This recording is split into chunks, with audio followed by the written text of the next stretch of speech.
Chapter 45. Fatal Consequences.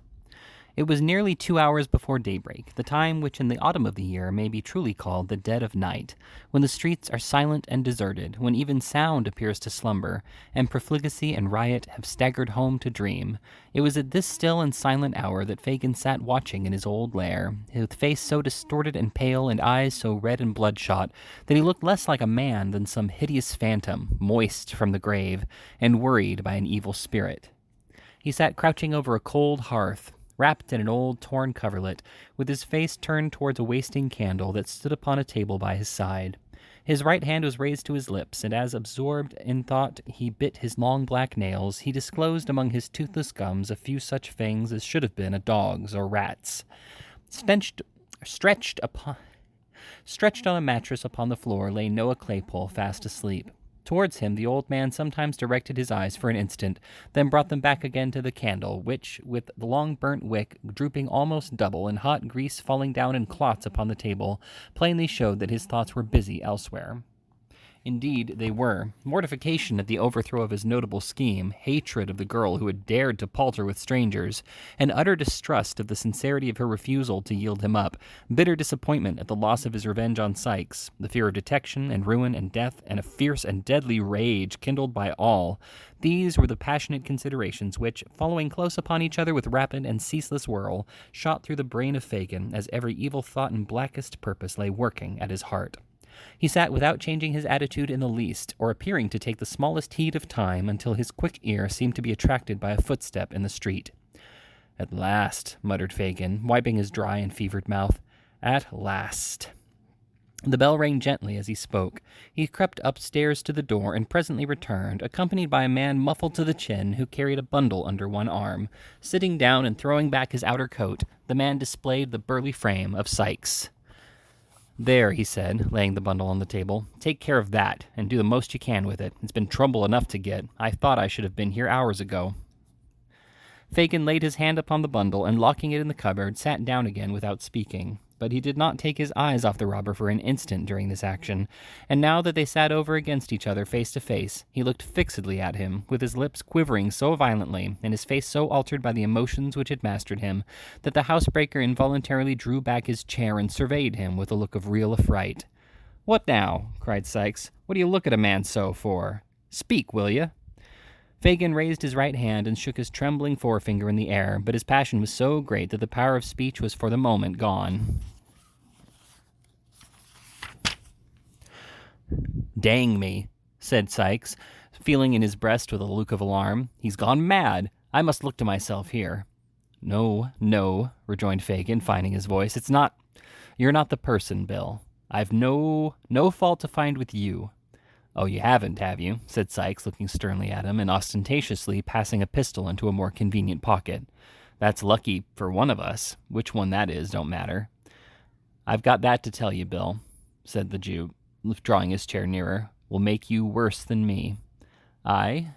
returned the robber with an incredulous air. "Tell away. Look sharp, or Nance will think I'm lost." "Lost?" cried Fagin. "She is pretty well settled that in her own mind already." Sikes looked with an aspect of great perplexity into Fagin's face, and reading no satisfactory explanation of the riddle there, clenched his coat collar in his huge hand and shook him soundly. "Speak, will you?" he said, "or if you don't, it shall be for want of breath. Open your mouth and say what you've got to say in plain words. Out with it, you thundering old cur. Out with it."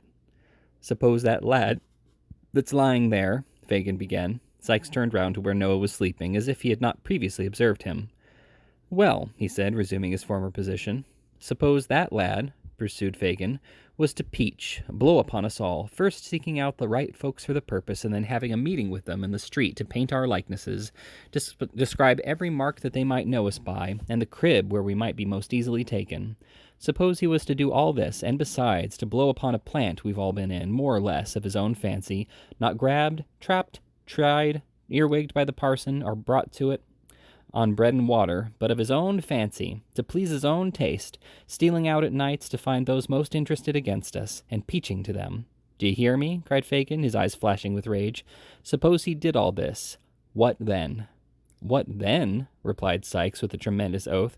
"If he was left alive till I came, I'd grind his skull under the iron heel of my boot into as many grains as there are hairs upon his head." "What if I did it?" cried Fagin, almost in a yell. "I, that know so much and could hang so many besides myself." "I don't know," replied Sikes, clenching his teeth and turning white at the mere suggestion. "I'd do something in the jail that'd get me put in irons, and if I was tried along with you, I'd fall upon you with them in the open court and beat your brains out before the people. I should have such strength," muttered the robber, poising his brawny arm, "that I could smash your head as if a loaded wagon had gone over it." "You would?" "Would I?" said the housebreaker. "Try me.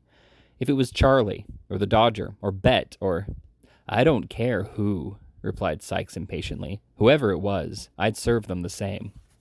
Fagin again looked hard at the robber, and motioning him to be silent, stooped over the bed upon the floor, and shook the sleeper to rouse him. Sikes leant forward in his chair, looking on with his hands upon his knees, as if wondering much what all this questioning and preparation was to end in.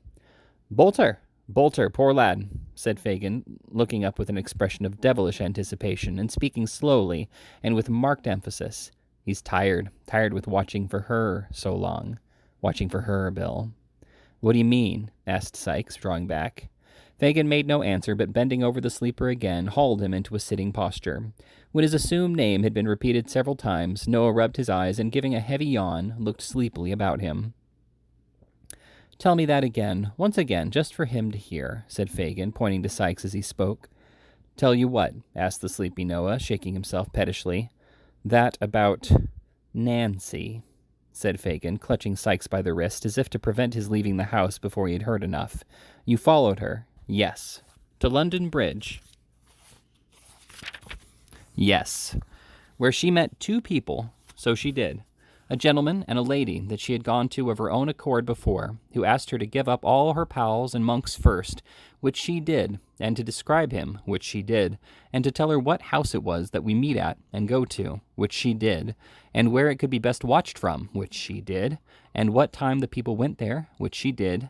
She did all this. She told it all, every word, without a threat, without a murmur. She did. Didn't she?" cried Fagin, half mad with fury. "All right," replied Noah, scratching his head. "That's just what it was." "What did they say about last Sunday?" demanded Fagin. "About last Sunday," replied Noah, considering. "Why, I told you that before." "Again.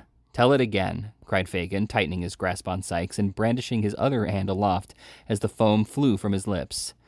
"They asked her," said Noah, who, as he grew more wakeful, seemed to have a dawning perception who Sikes was. "They asked her why she didn't come last Sunday as she promised. She said she couldn't." "Why?" "Why?" interrupted Fagin triumphantly. "Tell him that." "Because she was forcibly kept at home by Bill, the man she had told them of before," replied Noah. "What more of him?" cried Fagin. "What more of the man she had told them of before? Tell him that. Tell him that."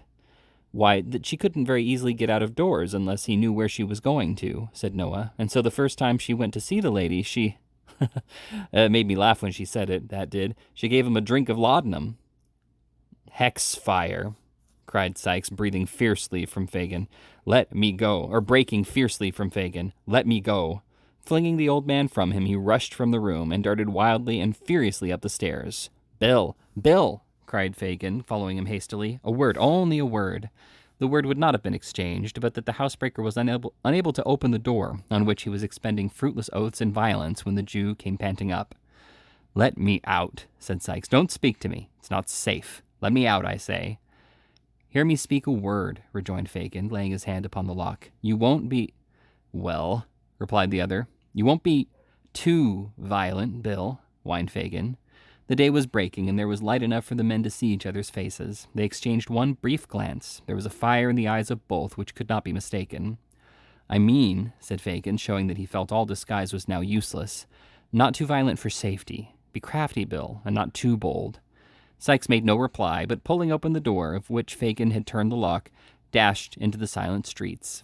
Without one pause or moment's consideration, without once turning his head to the right or left, or raising his eyes to the sky or lowering them to the ground, but looking straight before him with savage resolution, with his teeth so tightly compressed that the strained jaw seemed starting through his skin, the robber held on his headlong course, nor muttered a word nor relaxed a muscle until he reached his own door.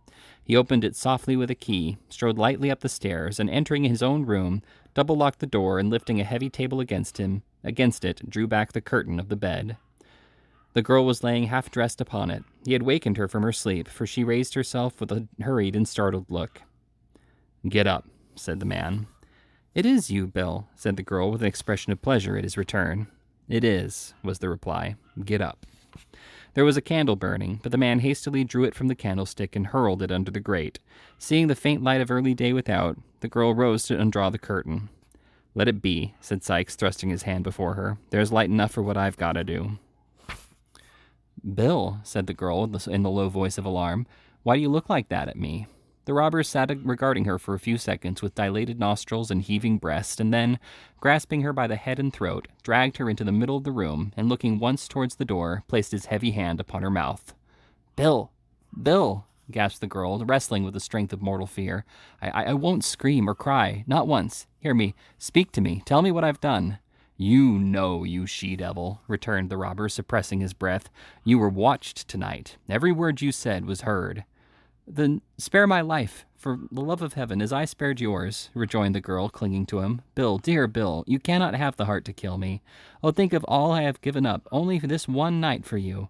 You shall have time to think, and save yourself of this crime.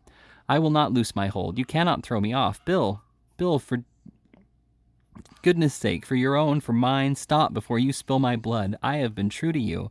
Upon my guilty soul I have." The man struggled violently to release his arms, but those of the girl were clasped round his, and, tear her as he would, he could not tear them away. "Bill," cried the girl, striving to lay her head upon his breast, "the gentleman and that dear lady told me tonight of a home in some foreign country, where I could end my days in solitude and peace. Let me see them again, and beg them on my knees to show the same mercy and goodness to you, and let us both leave this dreadful place and far apart, lead better lives, and forget how we have lived, except in prayers, and never see each other more. It is never too late to repent. They told me so. I feel it now, but we must have time, a little time." The housebreaker freed one arm and grasped his pistol. The certainty of immediate detection if he fired flashed across his mind, even in the midst of his fury, and he beat it twice with all the force he could summon upon the upturned face that almost touched his own.